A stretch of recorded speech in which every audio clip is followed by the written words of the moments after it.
देखिए बच्चों, आप सभी को पता होगा कि क्लास 11th में ठीक है रसायन विज्ञान हेतु ठीक है लोक शिक्षण संचालनालय भोपाल से ठीक है ब्लूप्रिंट जारी हुआ है। ठीक है प्रश्न पत्र का स्वरूप भी कैसे प्रश्न आएंगे, साथ ही साथ क्वेश्चन बैंक ठीक है प्रैक्टिस के लिए आपकी क्वेश्चन बैंक भी आ चुकी है। ठीक है, जिसमें बहुत सारे आईएमपी क्वेश्चनों का समावेश किया गया है। ठीक है, तो उसमें आपके सारे जो वस्तुनिष्ठ प्रश्न है 1 अंक वाले ठीक है, और यहाँ पे 2 नंबर 3 नंबर 4 और 5 नंबर वाले इस प्रकार सभी प्रश्न क्या हो गए हैं आपके क्वेश्चन बैंक में आ गए हैं। ठीक है, तो हम क्या करते हैं, उन्हीं क्वेश्चनों की प्रैक्टिस करते हैं। तो सबसे पहले सर्वप्रथम क्या करते हैं, वस्तुनिष्ठ प्रश्नों को देख लेते हैं सभी अध्यायों की आईएमपी। ठीक है, तो उसके बाद फिर हम ये जो लिखित प्रश्न है ठीक है अंकवार, इनको हम देखेंगे। पहला अध्याय लेते हैं यहाँ पे क्या, रसायन विज्ञान की मूल अवधारणाएं को। ठीक है, ये पहला अध्याय है अपना। देखो यहाँ पे वस्तुनिष्ठ प्रश्न सबसे पहले ले लेते हैं। ठीक है, इसमें कहा गया है कि निम्नलिखित पूर्व लग्नों को ठीक है उनके गुणांकों के साथ मिलाइए। ठीक है, इस प्रकार से ये सही जोड़ी मिलाना हो गया।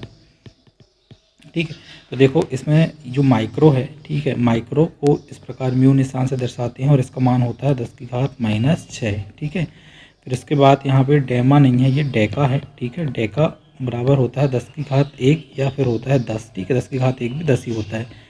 फिर यहाँ पे लिखा है बच्चों मेगा, मेगा का होता है 10⁻6 मान। ठीक है, फिर यहाँ पे गीगा, ठीक है गीगा का मान होता है 10⁻9। ठीक है, और यहाँ पे फिर लिखा है फेमटा, इसका मान होता है 10⁻15 या 15। ठीक है, तो ये हमारी सही जोड़ियाँ हो गई हैं। ठीक है, इनका बिल्कुल राइट आंसर है। ठीक है, और कुछ आईएमपी चीज़ें और हम देख लेते हैं, जैसे 10 यहाँ पे -1 है, इसको हम डेसी बोलते हैं। ठीक है, फिर यहाँ पे 10 -2 है, उसको हम सेंटी बोलते हैं एंटी।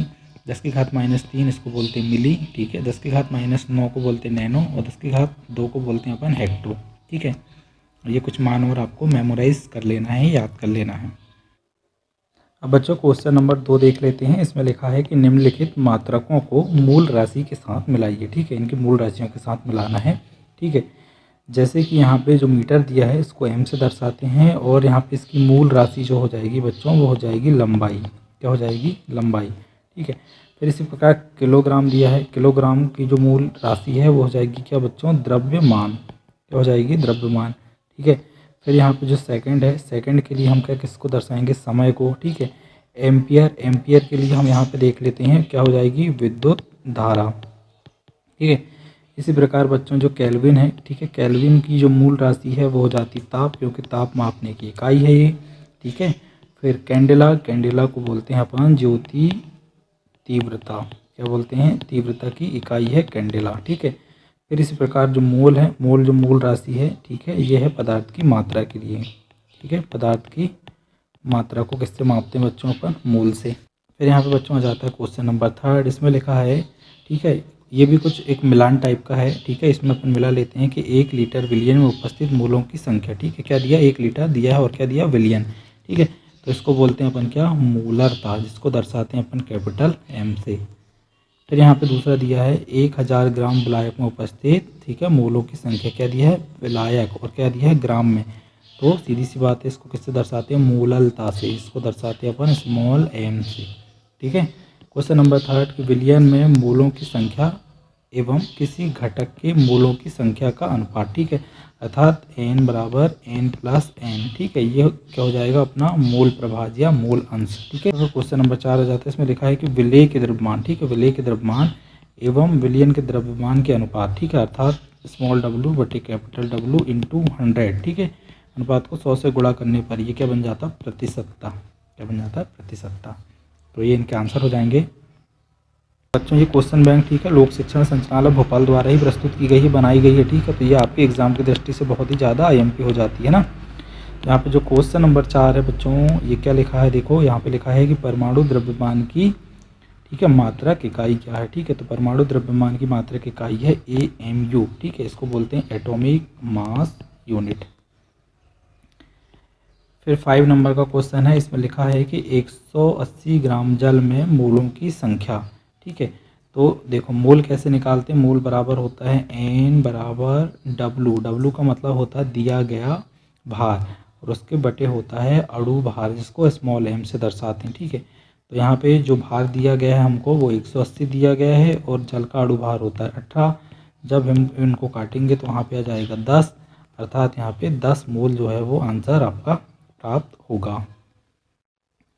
फिर यहाँ पे है कि शुद्ध जल, यहाँ पे शुष्क नहीं है, शुद्ध है, शुद्ध जल की मोलरता तो ये होती है 55.5, ठीक है, 55.5।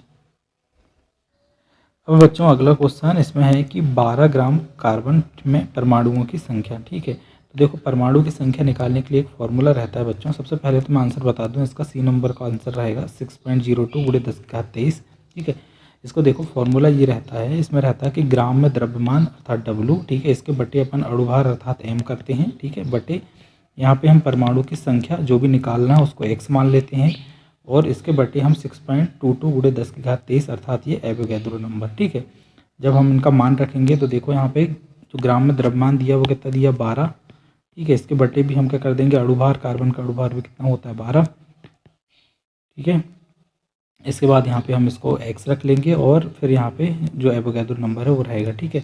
आपको पता 12 से 12 एक बार जाएगा तो यहाँ भी हमको क्या करना पड़ेगा, सेम मान लेना पड़ेगा जिससे ये कट के 1 हो, ठीक है।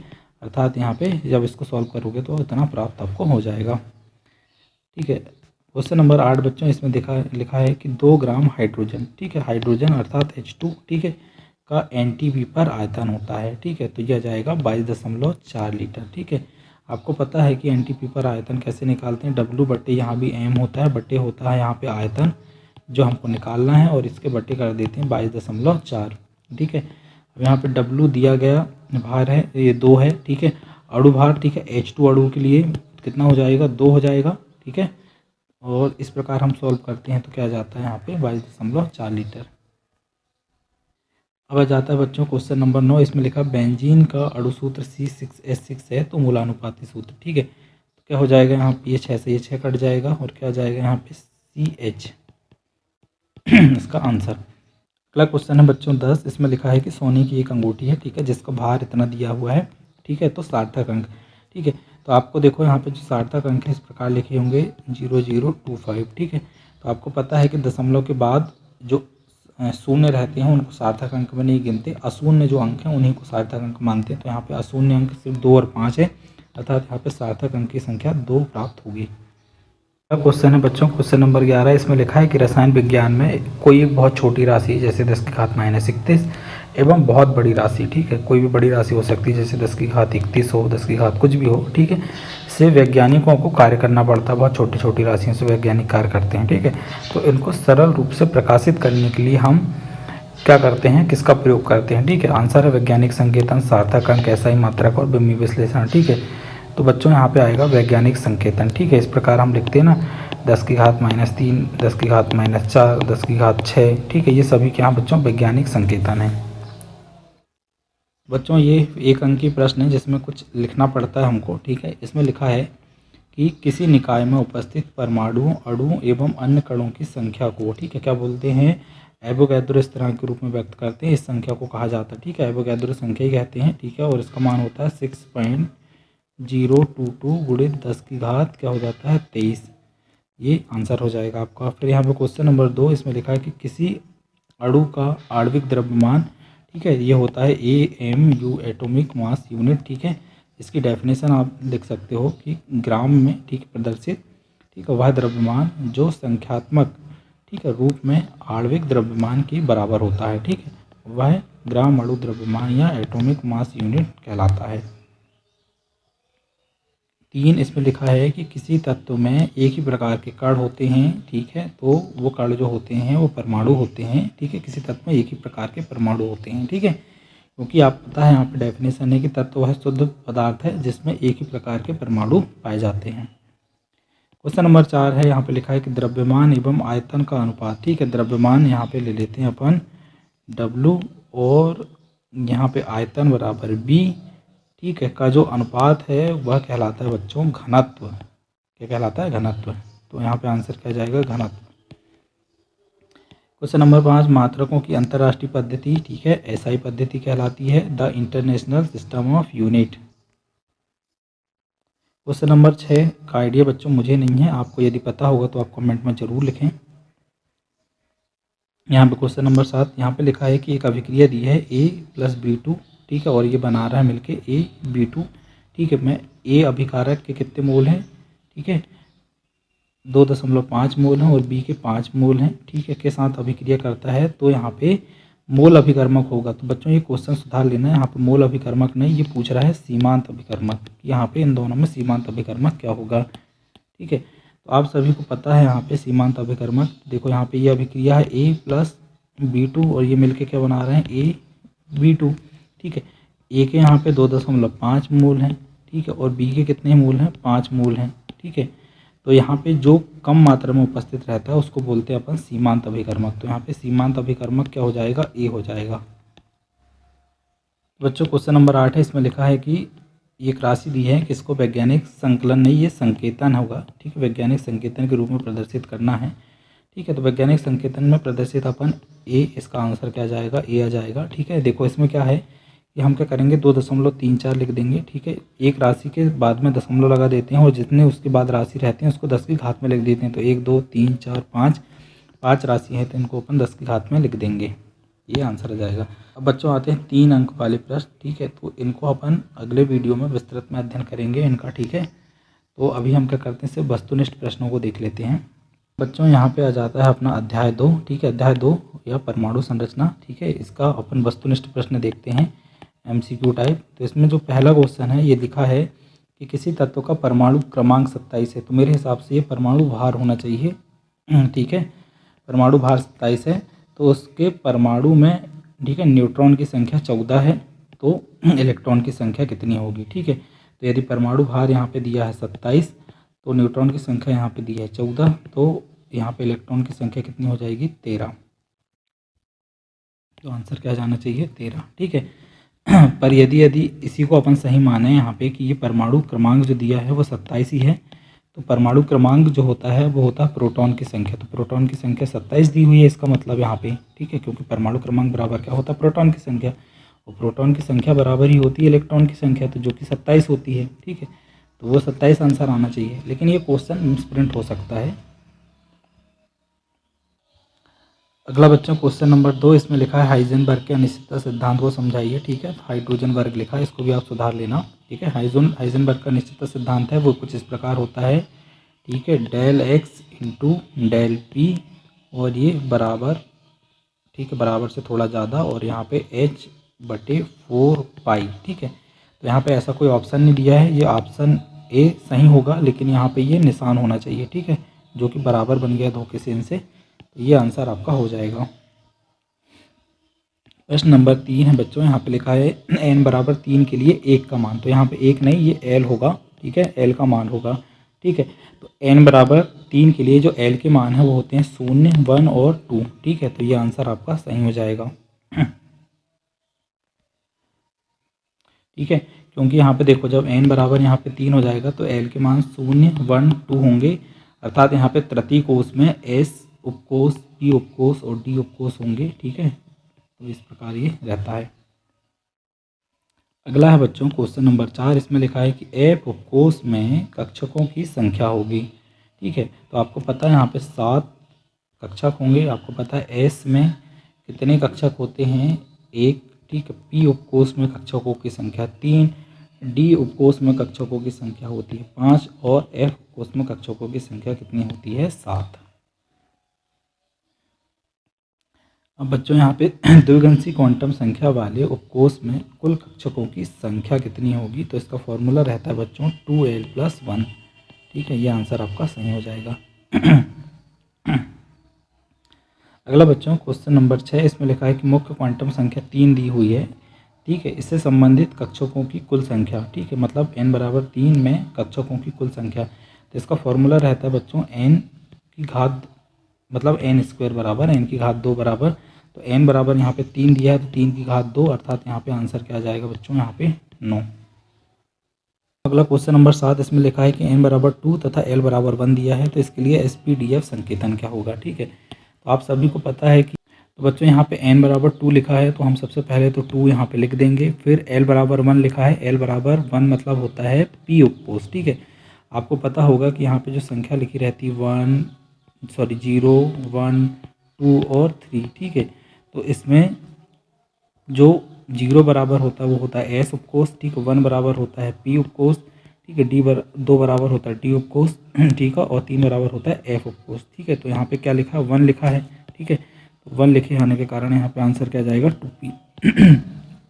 बच्चों अगला क्वेश्चन नंबर 8 है। इसमें लिखा है किसी सूक्ष्मदर्शी, ठीक है, किस काम में आता है, उपयुक्त फोटोनों का उपयोग करके, ठीक है, किसी परमाणु में इलेक्ट्रॉन की स्थिति जानने के लिए प्रयुक्त होता है, ठीक है। इसकी स्थिति में अनिश्चितता को किस समीकरण द्वारा प्रदर्शित करते हैं, तो यहाँ पे आता है हाइजेनबर्ग का अनिश्चितता सिद्धांत।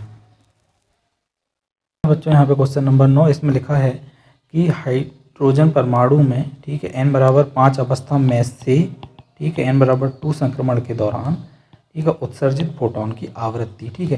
तो आवृत्ति बच्चों कुछ इस प्रकार होती है, आवृत्ति को दर्शाते हैं अपन, ठीक है। ये होता है फॉर्मूला डेल्टा ई बराबर एच म्यू, ठीक है।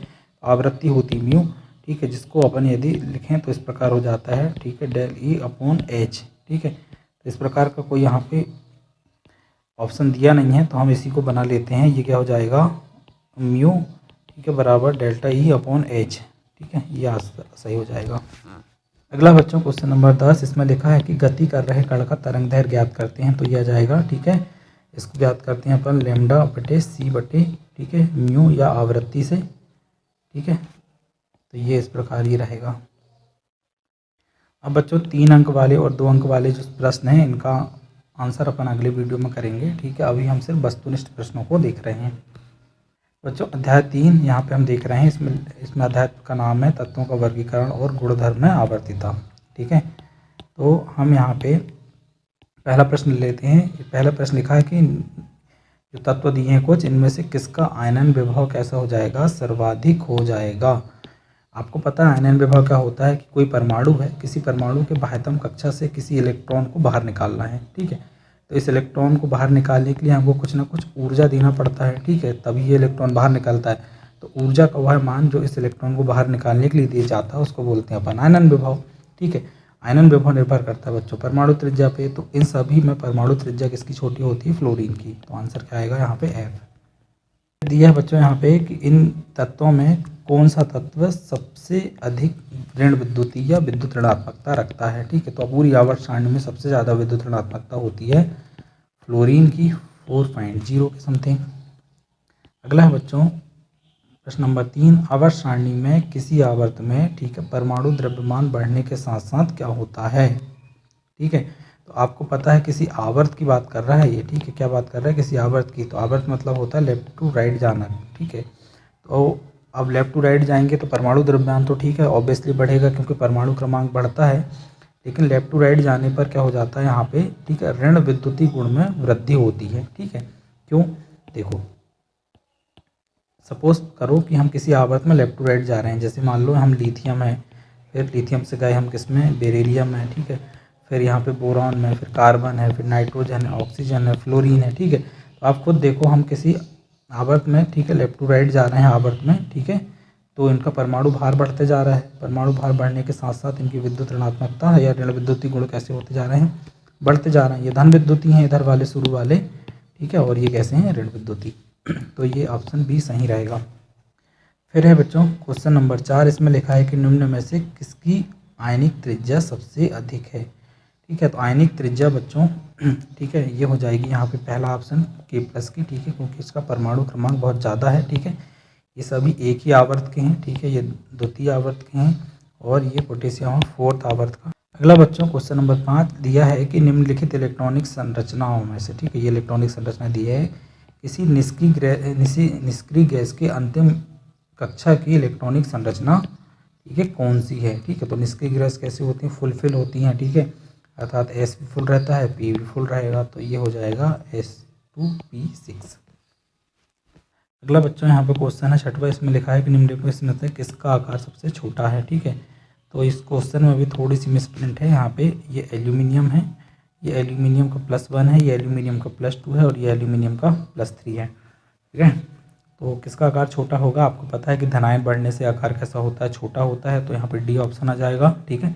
यदि इनका क्रम लिखना चाहें तो Al का आकार सबसे बड़ा होगा, फिर Al+1 का आकार उससे छोटा होगा, फिर Al+2 का आकार और छोटा होगा, और अंत में सबसे छोटा हो जाएगा Al+3।